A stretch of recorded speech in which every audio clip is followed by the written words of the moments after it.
बिस्मिल्लाहिर्रहमानिर्रहीम।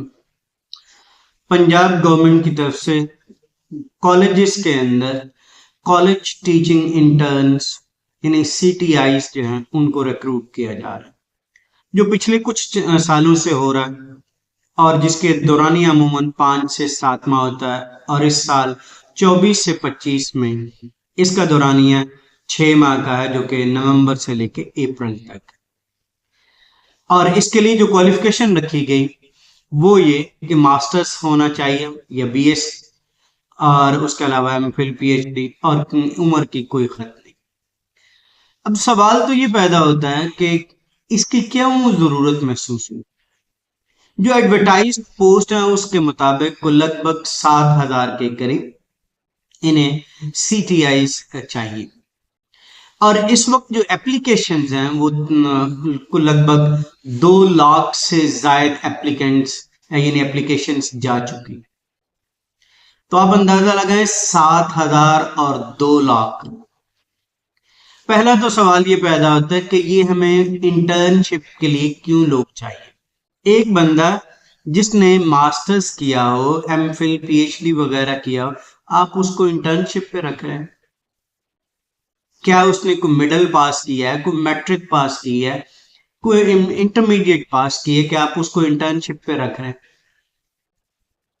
देखिए, ये जो बिहेवियर है इतने पढ़े लिखे लोगों के लिए ये नामुनासिब है।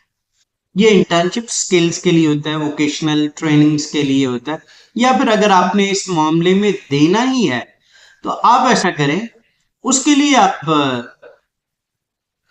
फुल टाइम टीचर्स हायर करें। देखिए, विजिटिंग का जो कॉन्सेप्ट आया, एडहॉक का जो आया, वो यही था कि एक फील्ड का एक्सपर्ट आदमी आए, उसके पास इतना टाइम नहीं होता, वो फुल टाइम कहीं और एंगेज होता है या उसकी मल्टीपल एंगेजमेंट्स होती है, उसका कम से कम वक्त लिया जाए और उसका जो एक्सपीरियंस है, जो इंतहाई एक्सपर्ट और स्किल्ड है, वो आके शेयर करे। और हमने क्या किया, उसका बिल्कुल एक रंग ही और कर दिया, और फिर ये एक इंटर्नशिप वाला खासतौर पे इतने स्किल्ड लोगों के लिए रख दिया। देखिए, अगर आपको ये चीजें चाहिए तो आप फुल टाइम क्यों नहीं रिक्रूट करते। आप अंदाजा लगाएं, 7,000 सीट्स हैं लगभग और 2 लाख से ज्यादा एप्लीकेंट्स हो चुके। तो क्या माने हैं आप, माने 7,000 ही रिक्रूट करें, ये फुल टाइम तो रिक्रूट करें ना। क्यों लोगों के साथ इस्तेहसाल करें, उनके साथ आपका इतना इंफीरियर किस्म का रवैया क्यों है, और वो भी सिर्फ 6 माह के लिए, कोई कॉन्ट्रैक्ट भी नहीं, कोई लंबा, यानी 2-3 साल आप पढ़ाएं उसके बाद देखते हैं। देखिए, ये हमारा माइंडसेट है कि हमने जो प्राइवेटाइजेशन है वो डे बाय डे बढ़ानी है। स्कूल्स के अंदर पेफ इन्होंने हायर किया हुआ है, उसको बनाया, और कॉलेजेस का तो हमारा पहले ही सत्यानाश है। इंटरमीडिएट पे पिछले कुछ डिकेड में, खासतौर पे पिछले 2 जो डिकेड है 3, उसके अंदर हमारा बहुत बुरा हाल है इंटरमीडिएट लेवल पे। और यही वजह है कि आप देखिए इतने ज्यादा प्राइवेट नेटवर्क चैनल्स आ गए, जिन ये जी फलां कॉलेज की चेन है, ये फलां कॉलेज की चेन है, ये फलां, ये उनकी पोजीशन आ रही, ये उनकी पोजीशन आ रही। सवाल तो ये इनकी यही जो बदसलूकी है, ये जो नाअहली है, और जो एक गैर मुनासिब सा रवैया है, उसकी वजह से क्या होता गया, मुसलसल ऐसे काम हुए कि जिसकी वजह से कॉलेजेस का बुरा हाल हुआ। और अब यही काम जो बैचलर लेवल पे है वो भी यही करने लगे। देखिए, आपके से गुजारिश यही है कि आप full time teachers, lecturers hire करें। ये इंटर्नशिप लोकल जो काम है, जो छोटे हैं, वोकेशनल है, उनमें जरूर करें, जो थोड़े से पढ़े, ताकि उनके अंदर स्किल आ जाए।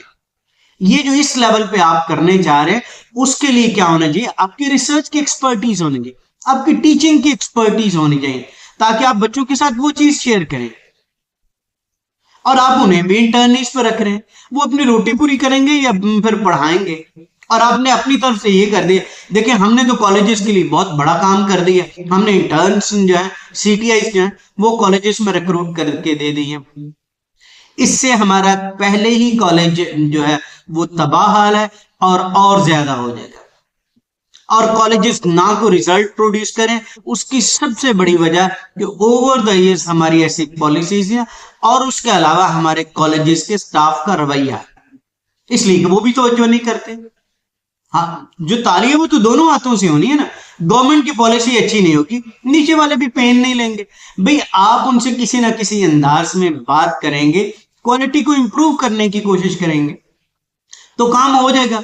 वगरना तो आप देखिए इतना बड़ा बड़ा उनके पास रकबा है, माशाल्लाह ग्राउंड्स हैं, लैब्स हैं, स्टाफ है, उस फर्क क्या है, सिर्फ वो अपनी ड्यूटी सही तरीके से परफॉर्म नहीं करते। पहले यही कॉलेजेस थे जो अच्छा अच्छा रिजल्ट देते थे, तो अब हमारा जो रवैया है उसकी तरफ बहुत ही नामुनासिब हो गया। तो मेरी गुजारिश इस जिम्मन में ये कि आपने जितनी भी एप्लीकेशंस ली हैं उन सबको फुल टाइम रिक्रूट करें, चाहे आप उनसे 3 साल का कॉन्ट्रैक्ट करें, 2 साल का करें, 5 साल का करें, और उसके बाद उन्हें परमानेंट करें, नहीं तो डायरेक्टली परमानेंट करें। देखिए यही काम है, जब तक वो परमानेंट नहीं होंगे वो जिम्मेदार नहीं होंगे।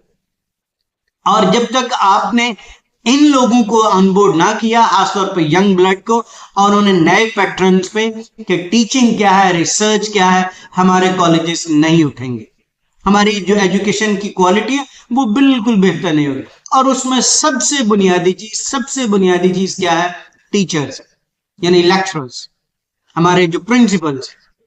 जारी बात है, टीचर्स अच्छे होंगे, लेक्चरर अच्छे होंगे, प्रिंसिपल उन्हें सपोर्ट करे, रिसोर्सेज दे, तो जो लीडरशिप होगी वहां पे, तो क्यों नहीं कॉलेजेस परफॉर्म करेंगे। क्यों थोड़ी सी जगह पे प्राइवेट जो कॉलेजेस हैं वो इतना अच्छा खासा रिजल्ट दे रहे, उसकी एक बहुत बड़ी बुनियादी वजह ये कि उनकी लीडरशिप कमिटेड होती है, उनकी जो फैकल्टी वो कमिटेड होती है, और वो क्या करते हैं, रिजल्ट्स लेते हैं। ये माइंडसेट जो है ये हमारे जो कॉलेजेस हैं, हमारे जो स्कूल्स हैं, उनके अंदर बहुत ढीला हो चुका है। इसलिए मेरी गुजारिश यही होगी दोबारा से कि जितनी भी आपने एप्लीकेशंस ली हैं उन सबको परमानेंट फुल टाइम रिक्रूट करें, ताकि हमारे कॉलेजेस की बेहतरी हो।